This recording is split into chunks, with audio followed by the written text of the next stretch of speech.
kuni kecha o'zbek xotin-qizlarini boylik bilan qiziqtirib chet elga turmushga chiqishga taklif qilgan, buning orqasidan ularni terroristlar domiga topshirishni ko'zlagan jinoiy to'da ustidan sud hukmi e'lon qilindi. Huquq tartibot organlarining hushyorligi va tezkorligi natijasida ulkan jinoyatning oldi olindi. Gavhardan-da bebaho, billurdan-da nozikroq, ko'z qorachig'iday avaylashga barcha narsadan haqliroq bo'lmish bekajonlarimizni turli fitna va aldovlardan ehtiyotlashga e'tibor qaratishimiz naqadar zarurligi yana bir bor o'z isbotini topdi. Umuman ayol borki, dunyo bor demoqchi bo'laman men. Ayol insonni inson qiladigan, masalan, er qiladigan, farzandni tarbiyalaydigan, qo'yaversa ayol kishi dunyoga bolani yetkazar ekan, to uni voyaga yetguncha tarbiyalab, uni haqiqiy inson qilib yaratishga harakat qiladi. Afsuski, hamma ayollarni ham bir xilda shunday deya olmaymiz. Oramizda adashib qolgan ayollar ham mavjud. Birovlarning gapiga quloq solib, pul ketidan ketib, aldasa ketidan yurib ketgan ayollarimiz bor. Adashgan ayol deymiz. O'zidan o'zi hech kim adashmaydi. Demak, ana o'sha yoshlikdandir balki biz ahamiyat bermaganmiz. Vaqtida to'xtatmaganmiz. Ertaga etagida bola ko'tarib kelsa, yoki bironta yomon yo'lga yurib ketsa, yoki pulni ketidan qidirib chet davlatlarga sotilib ketsa, biz afsuslanamiz. Mana shu o'rinda yana bir men aytardimki, mas'uliyat degan narsa bor. Mas'uliyat degan qaysiki o'sha joyda axir o'sha yigit, o'sha ayolning eri bor, otasi bor, onasi bor, farzandlari bordir. Hozir qayoqqa qaraydi erkaklar bilmaysiz. Ayollaridan xabar olmaydi. Ular bo'lsa boyagindek tirikchilik bahona qilib nimalar qilib yuribdi, odam bilmaysan. Shuning uchun ham mana shu masalalarda biz ayollarimizni asrashimiz kerak. Ayolga mas'uliyat degan narsa bor. Payg'ambarimiz alayhisolatu vasallamning ham bir hadisini eslaymiz. Ibn Umar roziyallohu anhudan bir hadis kelganki, kullukum ra'in va kullukum mas'ulun an ra'iyatihi. Ya'ni har biringiz homiy, javobgarsiz, mas'uldursiz va har biringiz javob berasiz degan. Amir o'zini qarmog'iga javob beradi. Er o'zini xotiniga javob beradi, oilasiga javob beradi. Ayol esa o'sha erining xonadoniga javob beradi, oilasiga javob beradi deb payg'ambarimiz bejiz aytmagan. Demak, hammamiz ham mas'ulligimizni bilishimiz kerak. O'zbek ayollari azaldan sabr-u qanoat, aql va zakovat, iboyu iffat timsoli bo'lib kelgan. Bilsangiz, jamiyat osoyishtaligi, xonadon sarishtaligi ko'p jihatdan ana shu orastalarga bog'liq. Zero ular ertangi kun qanotlari bo'lmish farzandlarimiz tarbiyachilari, Tomaris, saroy mulk xonimlar, Nodirayu Uvaysiylar timsolida dunyoni lol qoldirgan o'zbek ayollari ko'rsatgan namuna bugungi kun qizlariga ham ibratdir. Ammo ayollarning soddaligi-yu ko'ngilchanligidan, shirin so'zga oshiftaligidan foydalanib, o'zlarining g'arazli maqsadlarini amalga oshirishga urinayotgan kimsalar borligi ham afsuski haqiqat. Bugungi kunda dunyodagi barqarorlikka xavf solayotgan xalqaro terrorizm vahshiyona maqsadlari uchun ayollarni ham jalb qilishga urinayotgani afsuski haqiqat. Buning uchun xorijiy o'lkalarda maxsus lagerlar tashkil etilib, ularda 21-asr qullariga aylantirilgan kimsalar o'z jonlarini qurbon qilish uchun tayyorgarlikdan o'tadilar. Turli xil usullar, ruhiy ta'sirlar orqali kamikadze etib tarbiyalangan manqurtlar buzg'unchilik va qo'poruvchilik ishlarini amalga oshirish, minglab insonlarni begunoh qonini to'kish uchun yuboriladilar. Bu razil jinoyatlarning boshida turganlar dunyoning turli chekkalaridan o'zlari uchun o'lja izlaydilar. Qaramog'iga iringan ayollarni har xil yo'llar bilan o'z domiga, terroristik lagerlarga tortadilar. Puldan qiynalganlarga chet davlatida daromadli ishni, bevalarga saxovatli shahzodaning qasridagi go'zal hayotni, yana boshqalarga yaratgan Alloh ato qiladigan jannatning bebaho kalitlarini va'da qiladigan bu manfur kimsalar qanchadan qancha insonlar hayotini barbod, xonadonini vayron, aziz jonini qurbon qilmadi deysiz. Ayollar o'zini xususiyatiga ko'ra mazokizmga, ya'ni o'zini qurbon qilishga o'ylamasdan turib, instinktiv ravishda o'zini birovlarga bag'ishlashga ayollar o'zining tabiatiga ko'ra moyilroq. Shuning uchun ham agar mabodo ayol kishi bunaqa yo'lga kiradigan bo'lsa, uni fanat bo'lishiga osonroq vaqt ketadi. Shuning uchun ayollarni bu yo'lga kirishi osonroq ham, keyin ularni qayta ishlash, ya'ni ularni o'sha liderlar xohlagan yo'liga solishiga juda ham qisqa vaqt sarflanadi. Qanaqa odamlar, qanaqa ayollar bunaqa yo'lga kirishga moyilroq? Aynan shunaqa odamlar borki, ular shu muammolarning hammasiga bitta osongina universal yechimni, javobni qidirishga harakat qilishadi. Mana shunday bo'lgani uchun meni ishlarim yurishmadi deyishga moyil bo'lgan odamlar odatda bu yo'lga kirishi osonroq. Ya'ni yengil hayotni qidiradigan va o'z muammolarini boshqa odam tayyor holda yechib berishga moyil bo'lgan odamlar bo'lishadi. Bir haqiqatni e'tirof etmoq lozim. Terroristik markazlar yolg'iz o'zlari biror qo'poruvchilikni amalga oshirishlari mushkul. Shuning uchun ular xorijiy davlatlardan o'zlariga ham tovoqlarni izlaydilar. Yollanma xizmatchilardan foydalanishga intiladilar. Euronews axborot agentligi orqali tarqatilgan ma'lumotlarga ko'ra, har yili Yevropada aldov yo'li bilan olib kelingan 100 mingga yaqin ayollarni turli noqonuniy ishlarga majburlashadi. Afsuski, xorijga oshiqqanlar orasida o'zbek ayollari ham bor. Huquq-tartibot organlari tomonidan olib borilgan statistik tahlilga ko'ra, shu paytgacha O'zbekistondan 1200 dan ortiq shaxslar chet davlatlarga chiqib ketgan va bugungi kunda ularning hayotlari, turmushlari haqida hech qanday ma'lumot yo'q. Ular xorijda kimning qo'lida, qanday holatda yashamoqdalar, qaysi maqsadlarga xizmat qilmoqdalar, salomatliklari, ruhiy holatlari qandayligi haqida biror narsa deyish mushkul.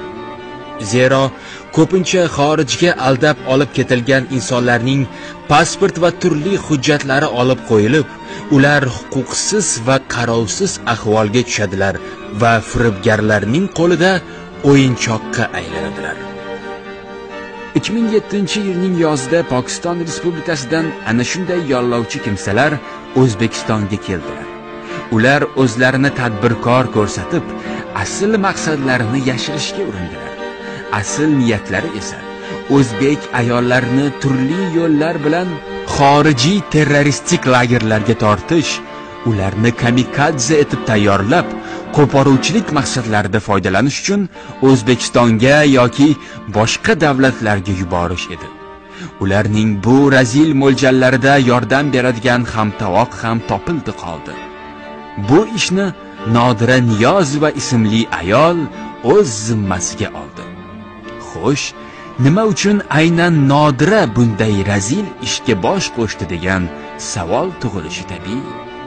Chunki Nodira Niyozova turmush o'rtog'i, jihodchilar ekstremistik oqimi a'zosi Bahrom Niyozov ta'sirida oqim g'oyalarini yashirin ravishda targ'ib qilishga intilgan. Bahrom Niyozov va uning sheriklarining jinoiy ishiga huquq-tartibot idoralari tomonidan chek qo'yilgach, ularning ishini davom ettirishni maqsad qilgan edi. Pokistondan soxta tadbirkorlarning kelishi esa uning bu maqsadlarini amalga oshirish uchun qulay fursat edi go'yo. 2007 yoz oylarida Pokistonda Muhammad, Ashar, Asror, Abubakr ismli insonlar bilan tanishib qolganman. Niyozova Nodira Zayniddinovna 1975-yilda tug'ilgan. Oilali, 4 farzandi bor.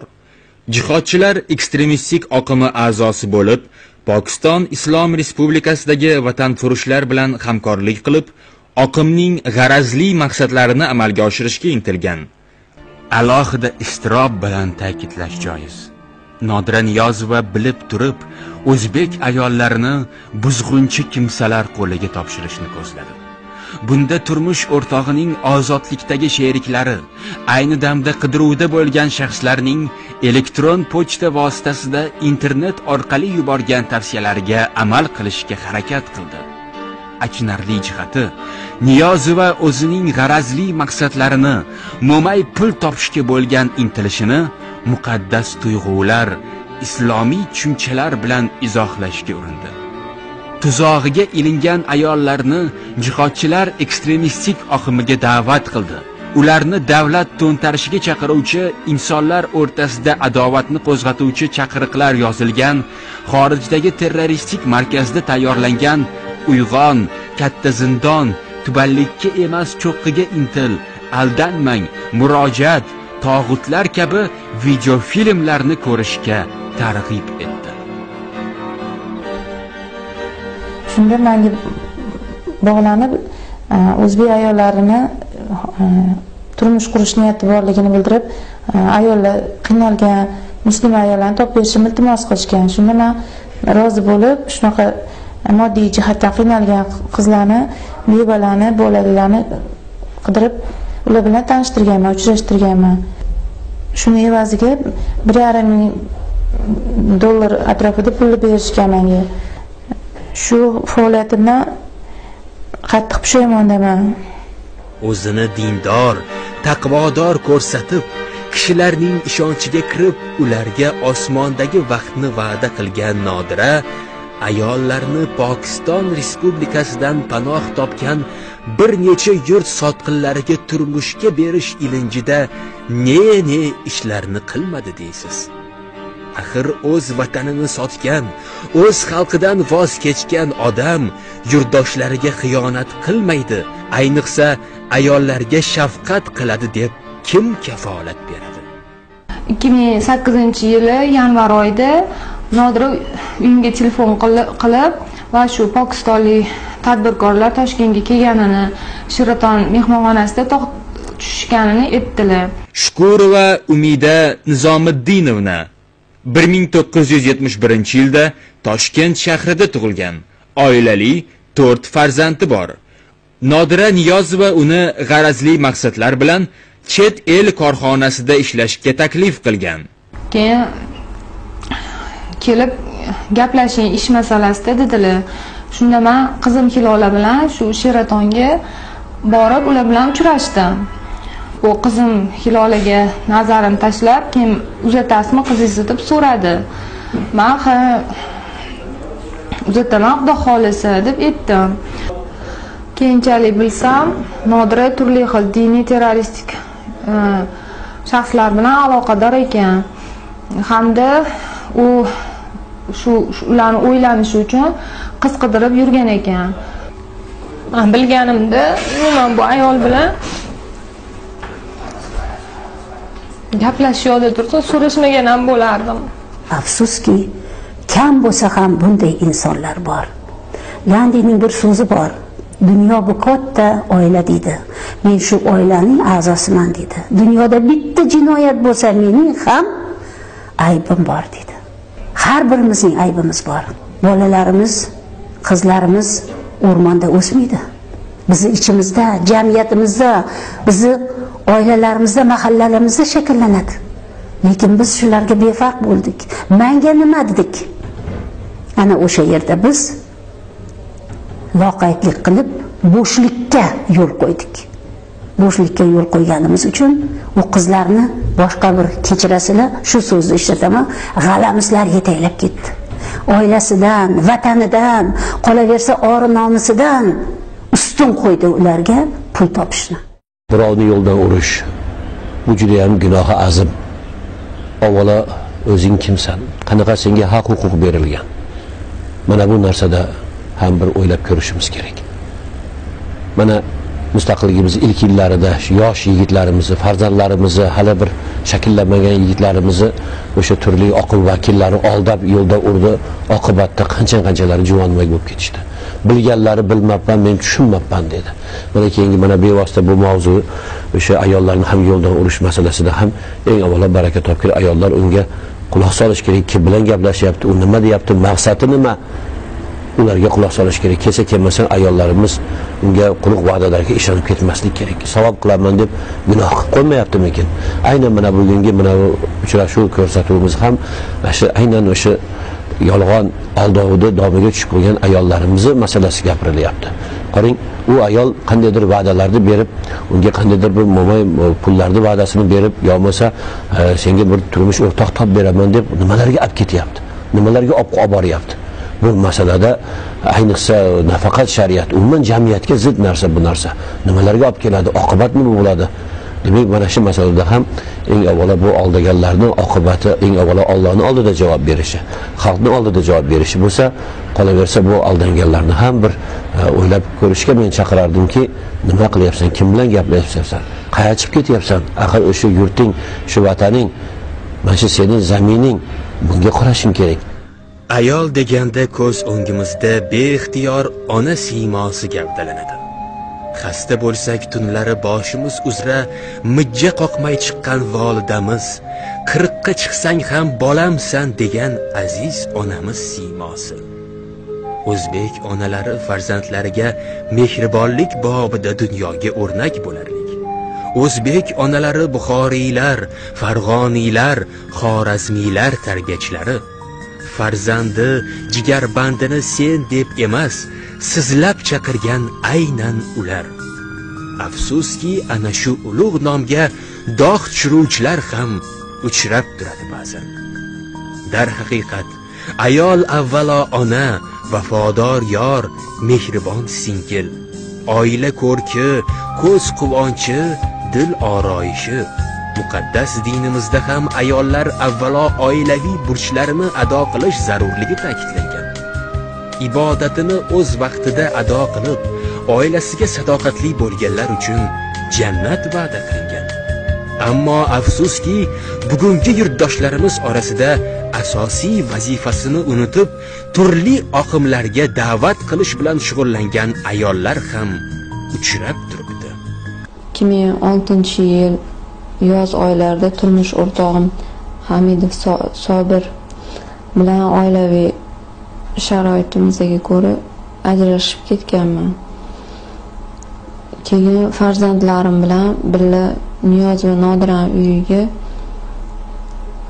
turishga kelganman. Hamidova Venera Botirovna 1980-yilda Toshkent shahrida tug'ilgan. 3 farzandi bor.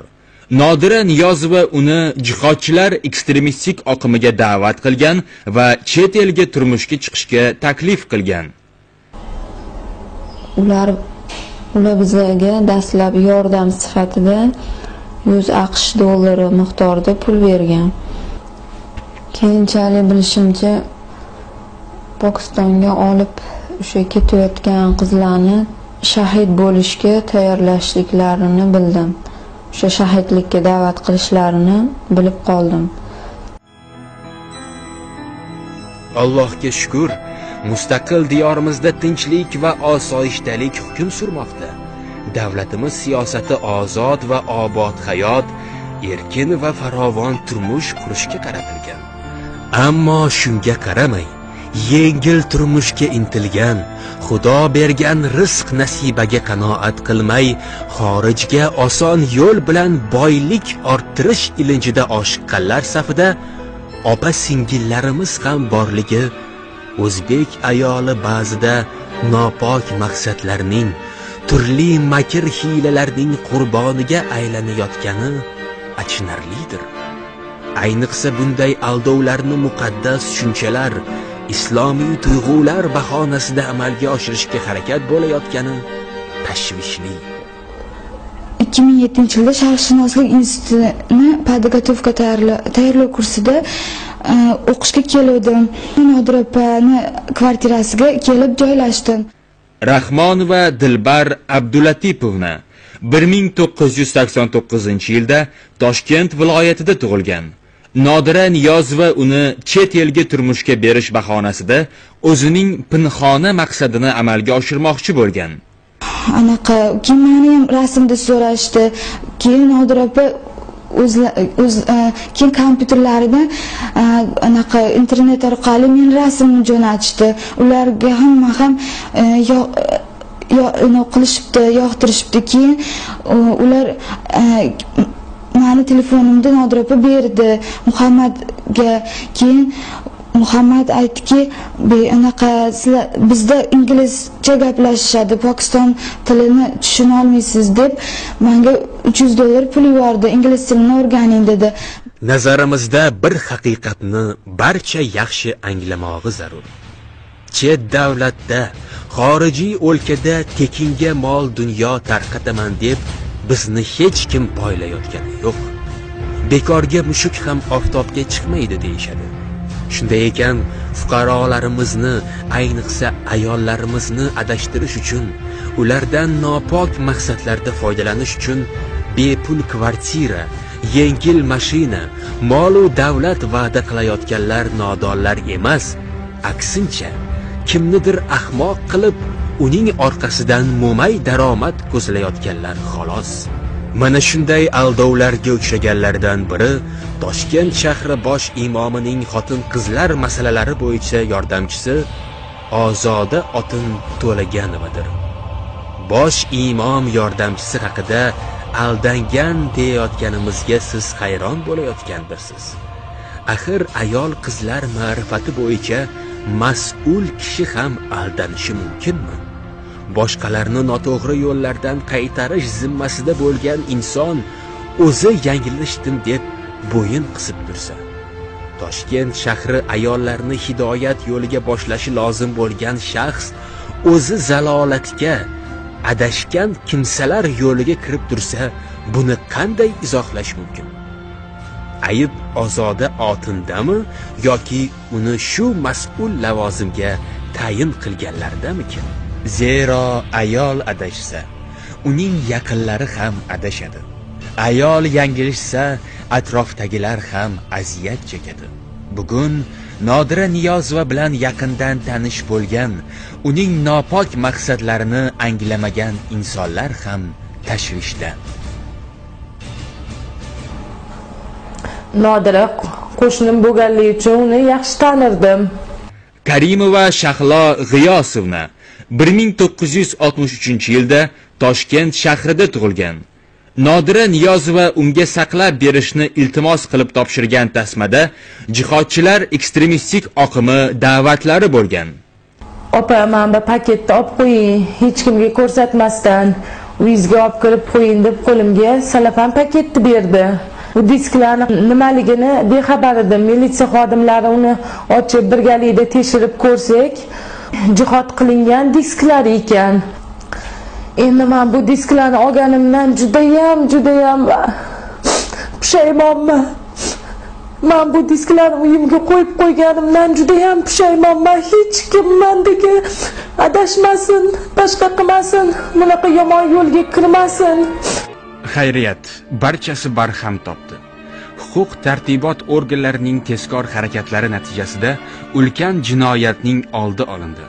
Nodira Niyozova O'zbekiston Respublikasi Jinoyat kodeksining 242, 155, 135, 156, 159 va 244-moddalarda ko'rsatilgan jinoyatlarni sodir qilgani, ya'ni jinoiy uyushma tuzib unga rahbarlik qilishga intilgani, aldov yo'llari bilan yollangan odamlarni O'zbekiston Respublikasi hududidan olib chiqib ketishni va ulardan nopok niyatlarda foydalanishni maqsad qilgani, vaziyatni beqarorlashtirishga, siyosiy ijtimoiy faoliyatga to'sqinlik qilishga olib keladigan xatti-harakatlar sodir etgani, jihodchilar ekstremistik oqimi vakillari bilan birgalikda diniy adovat qo'zg'atish yo'li bilan insonlarning hayoti uchun xavfli bo'lgan harakatlarni sodir etgani, hokimiyatni bosib olish yoki O'zbekiston Respublikasi konstitutsiyaviy tuzumini ag'darib tashlashga qaratilgan ekstremistik, separatistik uyushma faoliyatida ishtirok qilgani uchun uzoq muddatga ozodlikdan mahrum etildi. Ta'kidlash joizki, bugun mamlakatimizda xotin-qizlarga katta e'tibor qaratilmoqda. Ayollarni asrash, ularni har tomonlama qo'llab-quvvatlashni davlatimiz ustuvor vazifa etib belgilagan. Yurtboshimiz tashabbuslari bilan 1999-yilni ayollar yili, 2000-yilni sog'lom avlod, 2001-yilni onalar va bolalar yili deb e'lon qilingani, onalik va bolalikni himoya qilish davlat dasturi qabul qilinib, uning asosida keng ko'lamli ishlar amalga oshirilgani so'zimiz isbotidir. Qizlar orasida o'sib kelayotgan yosh iste'dodlarni qo'llab-quvvatlash maqsadida Zulfiya nomli davlat mukofotini ta'sis etilishi, har yili mamlakatimizning turli hududlaridagi zakovat sohiblari mazkur yuksak mukofot bilan taqdirlanayotganliklari ayollarga ko'rsatilayotgan g'amxo'rlikning yana bir namunasidir. Zero ayollarni avaylash vatan ravnaqi, yurt kelajagi haqida o'ylaydigan har bir oqil insonning vazifasidir.